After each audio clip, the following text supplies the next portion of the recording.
Restez en bonne santé, c'est naturel. La chronique du bien-être de Fréquence Terre, Marie Fin. Point de santé si l'on ne se donne tous les jours suffisamment de mouvement. On doit cet aphorisme plein de sagesse au philosophe Arthur Schopenhauer. Or, plus de 3h20 par jour devant la télévision, c'est le temps consacré par les Français à leur petit écran en 2004. La sédentarité n'est nullement une affaire d'âge, puisque les jeunes, premiers adeptes de jeux vidéo, sont touchés par le phénomène et les conséquences qui en découlent. Obésité, accumulation de toxines et problèmes articulaires qui ne sont plus l'apanage des personnes âgées. Mais pour se mouvoir avec aisance, encore faut-il avoir des articulations en bon état.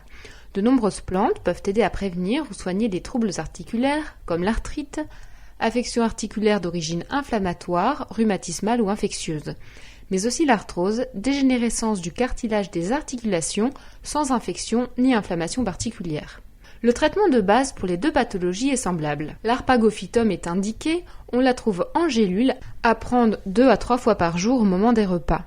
Attention néanmoins au dosage, celui-ci doit atteindre plus de 2 grammes par jour.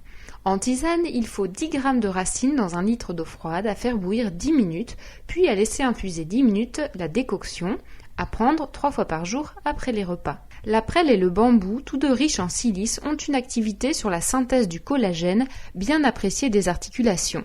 L'action de la silice est en effet réputée sur les articulations.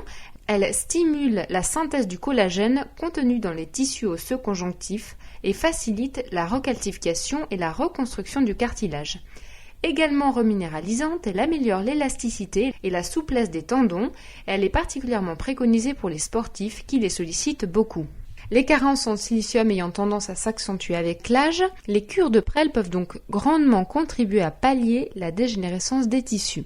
La prêle s'utilise en décoction, quant au bambou, il se trouve très facilement sous forme de gélule. Dans le cas où les douleurs articulaires sont causées par un excès d'acidité de notre organisme, on peut agir directement sur l'équilibre acido-basique du corps par des mélanges de plantes qui permettent l'évacuation des acides responsables des douleurs inflammatoires.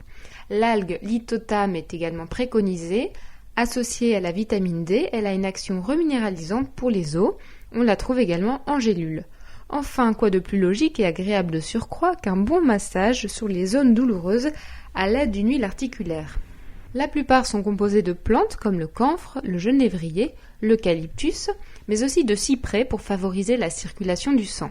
Ces indications sont générales. Si vous souffrez des articulations, il vous faut consulter un médecin ou un naturopathe. C'était Marie Fin, chronique Nature et Bien-être pour la rédaction. Retrouvez et podcastez cette chronique sur notre site fréquenceterre.com.